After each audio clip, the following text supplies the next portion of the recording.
49ers did it. They pulled off a monster upset in the wild card round, defeating the Philadelphia Eagles 23-19 in Philadelphia. The defending Super Bowl champion Eagles.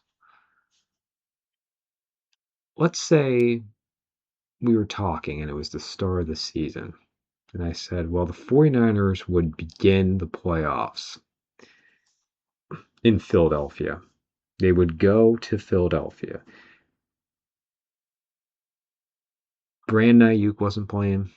Ricky Pearsall wasn't playing. Trent Williams would be playing and rushed back from a hamstring injury.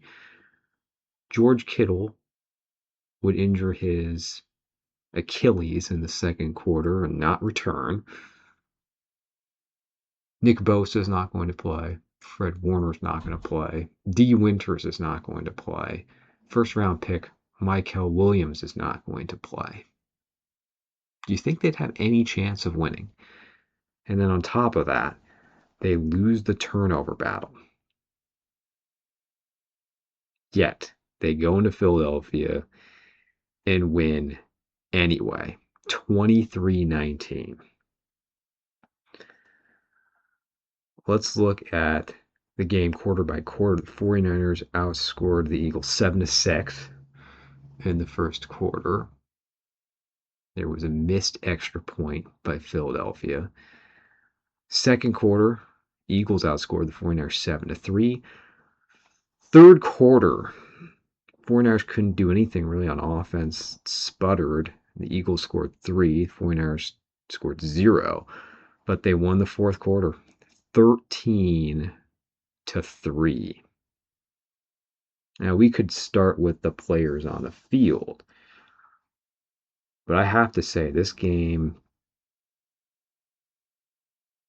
was the coaching. This game was all about coaching.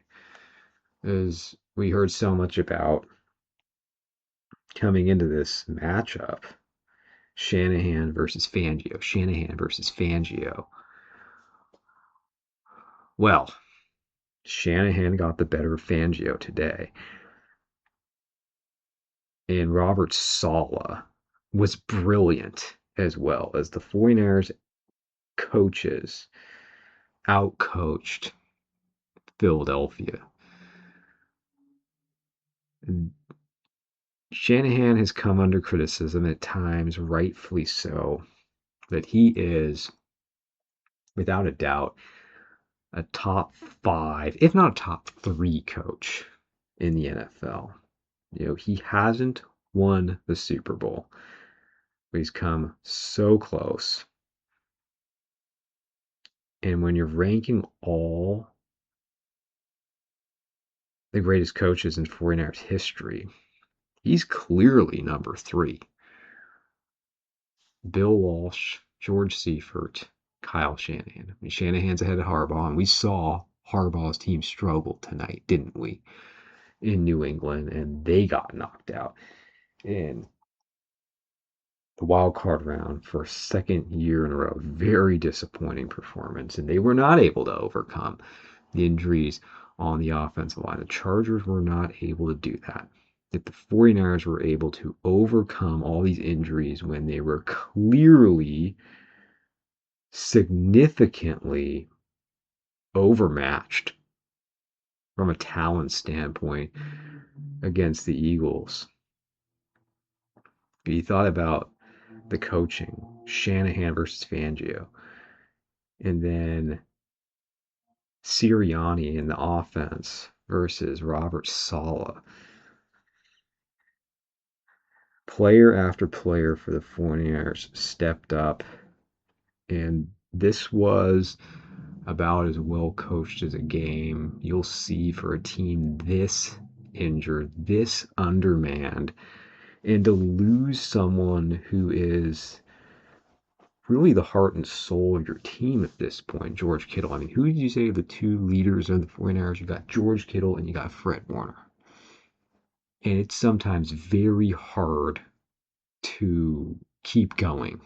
You couldn't blame a team for just being drained. And as a fan, you just become numb to this. I mean, what team do you know that is this snake bit with injuries? I said it, the four best players on the 49ers. Say Fred Warner 1, George Kittle 2, Trent Williams 3, Nick Bosa 4 at this point. I mean, when Trent Williams was his peak, he was number 1. Definitely number 1 on the 49ers. I'd probably say number 5, Christian McCaffrey, and then Brock Purdy. To be without Bosa, Warner, and Kittle, you lose the defensive leader on your team, and then to lose the leader of your offense and still just keep going. And that's the point. They kept on going. They didn't give up, didn't make excuses. It was difficult, it was hard, but they won anyway. And that opening drive is great by Purdy, and other players had to step up. Demarcus Robinson had a 61-yard reception, and that was the longest reception of the entire afternoon by anyone.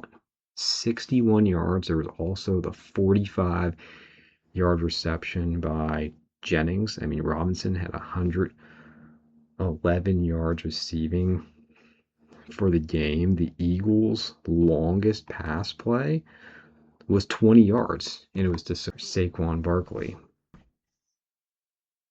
Jauan Jennings and Demarcus Robinson outplayed and outperformed in this particular matchup Devontae Smith and A.J. Brown. Robinson with a 61-yard reception, Jennings with a 45-yard reception, and then Jennings with the throw to McCaffrey. And that was McCaffrey's biggest play. I mean, it was a lot of hard yards for Christian McCaffrey. It was a 29-yard touchdown pass, and it wasn't an easy catch. How many running backs are actually going to make that catch? McCaffrey only averaged 3.2 yards a carry. Barkley did go over 106 yards, but it was 4.1 yards a carry. He had an early 29-yard run in the first quarter, but they really bottled him up after that. And he took some hard hits.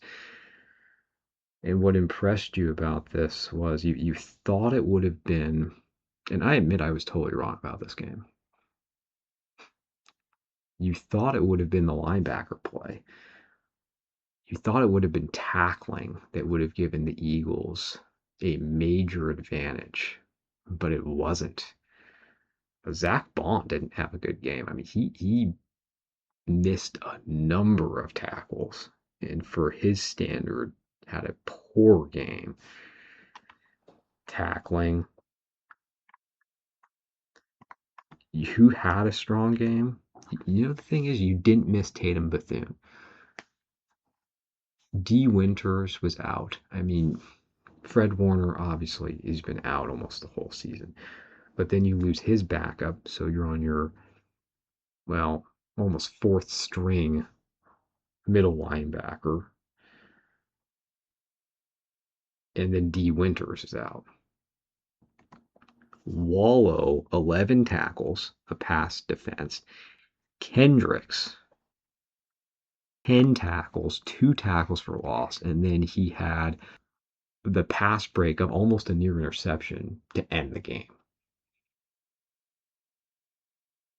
And the pass rush, at times, they were getting just enough pressure, and the secondary held up. And I'm still, in many ways, in disbelief over this win. I mean, it was the offense, it wasn't perfect. Purdy threw 2 interceptions, and one of those you felt he was sort of trying to make something out of nothing. The other was a bad interception. The second interception, I thought there was a good chance that second interception was going to be the one that would swing the momentum back to the Eagles. It really didn't. I mean, considering everything, all three phases, offense played so well. And Kyle did pull out the trick play, and you figured he'd need to do something like that, and the timing was perfect. Defense under the circumstances. I just can't say enough about Robert Sala. They were so well prepared, disciplined, tackled well. Just hats off to the coaching and special teams. What can you complain about? A missed extra point by Eddie Pinheiro on a very windy game. That's about it. I just can't say enough either just about Robinson and Kendricks stepping up and just the overall toughness of the team. All around toughness. I mean, Brock Purdy was under so much pressure. Jalen Hurts was under very little pressure comparing the two. And another feather in Kyle Shanahan's cap is this team never gives up on him. With all the injuries, with all the adversity, the Niners play so hard for Kyle Shanahan, and this has been by far his best coach season of his career in San Francisco. I don't know where this game ranks among upsets or playoff victories. It is only a wild card victory, but it was against the defending Super Bowl champions on the road, and you were just decimated with injuries. And you're able to overcome all of this and win. And in a sense, they're kind of a rival. They're obviously a team you don't like, a team that you have a lot of bad blood with. The 2023 or 2022 championship game was one of the 10 worst. I ranked it as one of the 10 worst playoff losses the 49ers ever had because you never really got to see the game play out. You had an ultra talented team, and the 49ers even made it interesting until the game kind of got out of hand and got away from them once they really didn't have a quarterback. They beat the Eagles in the rematch in the regular season and really handled them in ways sort of a blowout. One of the best regular season wins I can ever remember. And every season's different, but you have to say really removes doubt of any kind. The 49ers, if Brock Purdy didn't get hurt in that title game, they were going to beat the Eagles. With all due respect, as great as the Eagles were and have been, they would have beat them. They were able to beat them today. They were able to beat them in the 23 regular season in Philadelphia. Two great coaches, two very different styles between Kyle Shanahan and Nick Sirianni. It was really sweet beating them. Two great running backs, future Hall of Fame running backs in McCaffrey and Barkley, with two very different styles themselves. Great competitors. It doesn't exactly make up for losing a conference championship game, but it is sweet to beat this team and to knock them out. To be able to be the team in this season of all seasons to beat the Eagles on their home field so unexpectedly with injuries everywhere and really a no-name defense. I mean, can the average fan really name anyone left on the 49ers defense? I don't think so. This was and will be one of the most memorable playoff wins you're going to have as a 49ers fan. that's not a Super Bowl, that isn't a championship game. We don't know what's going to happen next week in Seattle. I mean, Kittle's obviously out, and we don't know how long he's going to be out. I mean, he could miss all next season, but this is one to really enjoy. Enjoy this victory. It was a triumph for the 49ers coaching staff, for the players, and talk about a clean game. One penalty the entire game, and that was something that hurt Philadelphia, was a lot of untimely penalties.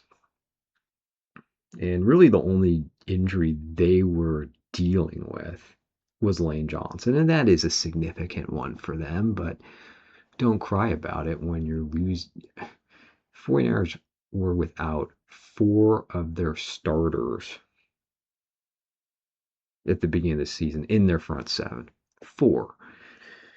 And you had to rely on a lot of rookies and experienced players, practice squad players, and you defeated the Eagles.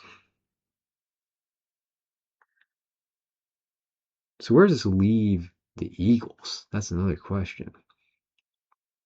I think Sirianni's safe, and he should be. I mean, he has the 5th most wins, I believe, this far through a career. He's been to 2 Super Bowls. Jalen Hurts shouldn't be going anywhere, but I imagine A.J. Brown, with everything going on this season, will be on the move. And seeing him yelling back and forth with Sirianni during the game, just like, oh yeah, it's nothing. It's just 2 great competitors out there. Things aren't right. And, Big Dom had to break it up. Another great memory of him and Greenlaw going out in the 23 game. That was only the 3rd matchup between the 49ers and the Eagles in the playoffs. It was the 90s one, the 1996 playoffs in San Francisco, where the 49ers won the championship game in 22, and now this season. Those are the only ones. The Eagles aren't what they were last year. They were a juggernaut last year. They were a great Super Bowl champion. It's not going to be like whoever comes out and wins it all this year. They were a great team and a complete, well-rounded team. A lot of the same players, but you wonder if did they really have the same drive this season? I don't know. It's really hard to keep going because of how long this season is. And they pushed themselves so hard to get back last year.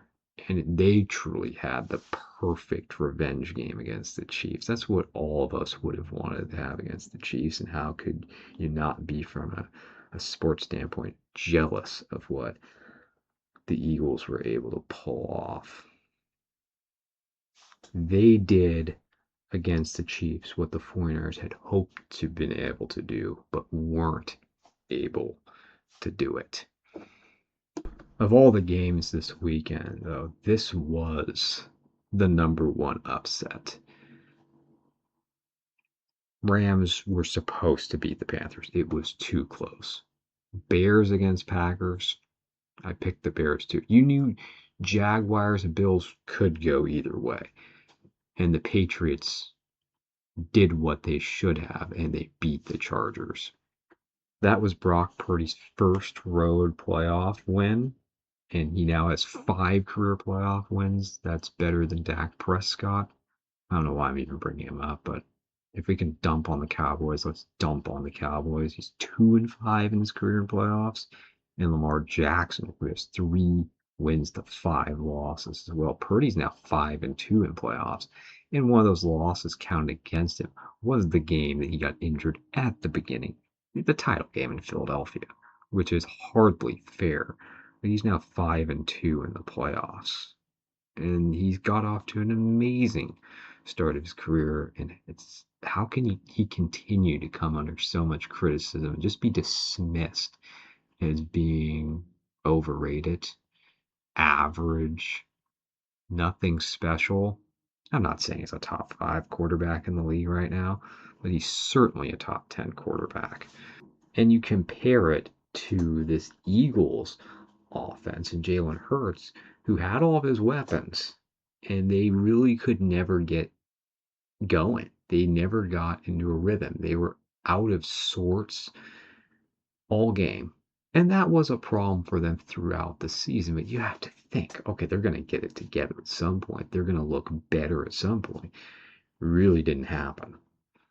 And you see this offense that is without, again, Pearsall, Ayuk, Kittle, and they could just the defense, the Eagles, could really just focus on, okay, we're going to stop Christian McCaffrey or take Christian McCaffrey away. Yet McCaffrey still had his big moments and still had over 100 total yards, holding the Eagles to 19 points. 19 points. It's just hard to believe this was only a wild card game because it felt so much bigger than a wild card game. Congratulations to Shanahan, Saleh, Purdy, Robinson. I mean, how about the hit that Jennings took on that throw? What about a tough guy? He is a tough guy. McCaffrey, I mean, just what a complete one. Trent Williams for gutting it out. Kendricks on defense. Special teams. Still very solid. Not their best game, but still very solid. Great win. And it's on to Seattle for another rematch and another playoff game.